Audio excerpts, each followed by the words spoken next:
Hi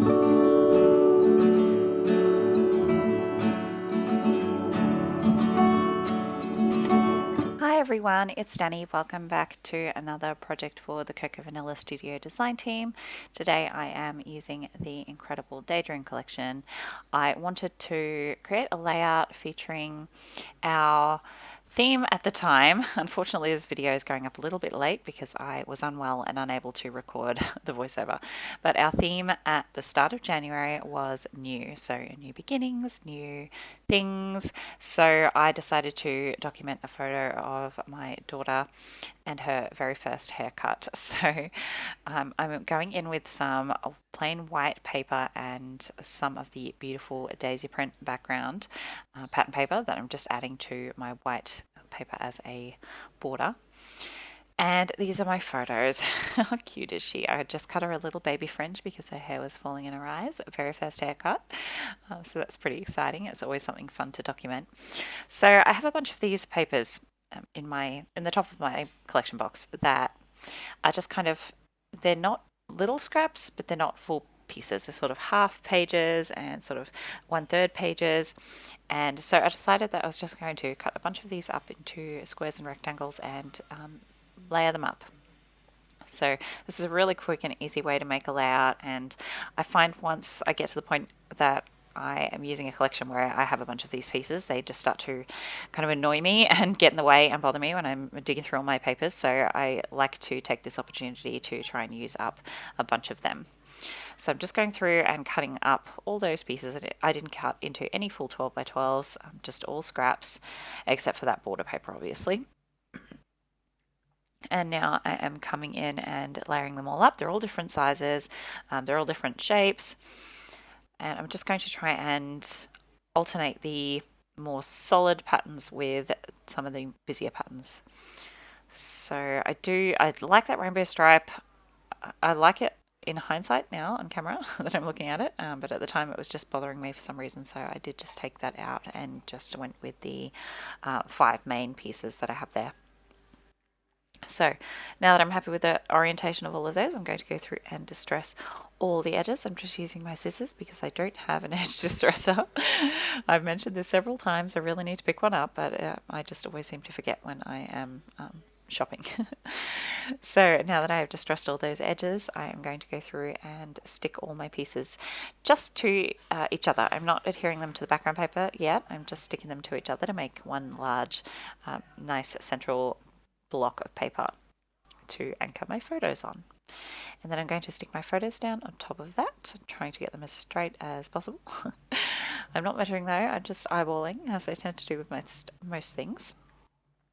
I am going to pull in this beautiful title, and for the rest of my title I'm just going to use some of these thickers that I have in my stash. They're just some big, bold, uppercase, very chunky gold glitter, and I really like them, especially with this collection. I just love gold glitter and shiny things really in general.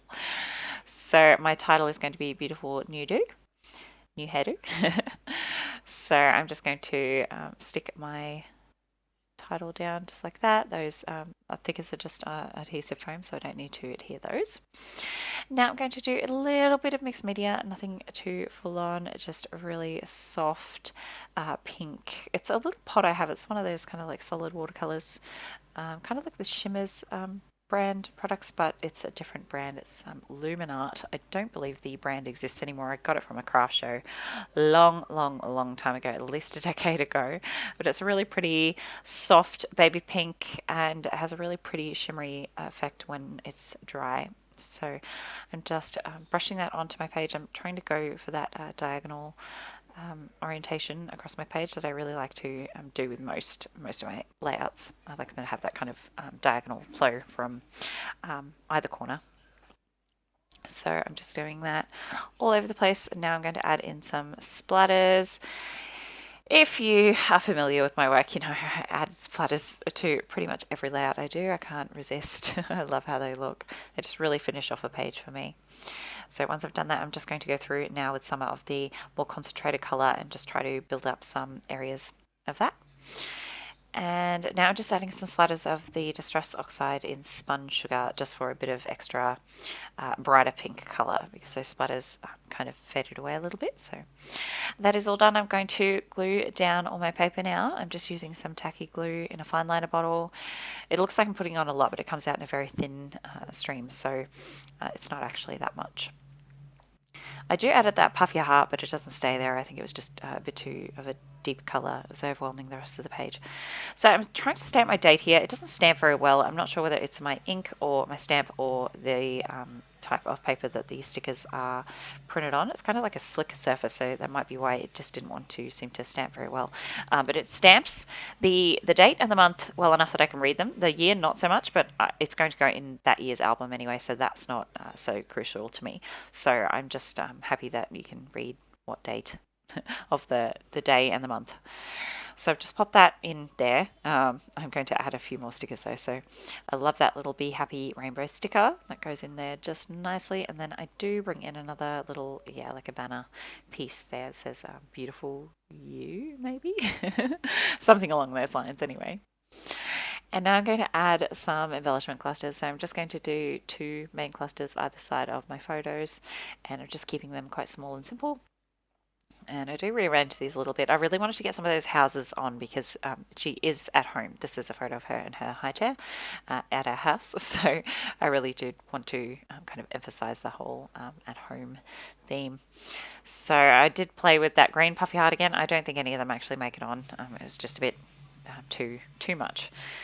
So I'm just playing with those embellishments again. These are just from the Die Cut Ephemera pack. I'm just moving them around the place until I'm happy with them. I do manage to get that Joy flare on, which I'm really pleased about, or Choose Joy, I think it says. And then I just add a couple of these little floral clusters. That's really pretty. I love those. I will bring in some of these teeny tiny fussy cut butterflies as well. These are fussy cut from the 6x8 paper stack. I love those tiny butterflies. And I'm going to add some florals in on this side as well, along with this house. I do add in that yellow floral. I was a bit annoyed with myself actually because I didn't realize until I was looking at the photos later that I put that yellow floral right next to a similar yellow floral on the pattern paper right next to it. So I didn't realize until it was too late, but oh well, what can you do? We're not going to go back and pull it apart now. I'm happy with it anyway. So I'm just going to accept that that's not perfect, and pretty much everything that is going to be homemade is not going to be perfect. So I'm going to add another little butterfly down at the bottom here just to accentuate that little area of mixed media. I'm going to add a couple of these, actually quite a few of these little tiny word strips as well. I'm going to add this just above my beautiful to flesh out my title. And then I'm going to add a few just in this kind of little space right below my beautiful die cut, and just to kind of add, I guess, like journaling or a subtitle. I like using those for that. And then I'm just going to add a couple of lines in my white gel pen that just says Violet's first haircut so that I can remember that it was a milestone. And that is going to be my layout finished. Thank you so much for joining me today. I really hope you enjoyed this layout. Make sure to check the description box below for the links to the Cocoa Vanilla Studio blog and Facebook group. And I will see you next time. Bye guys.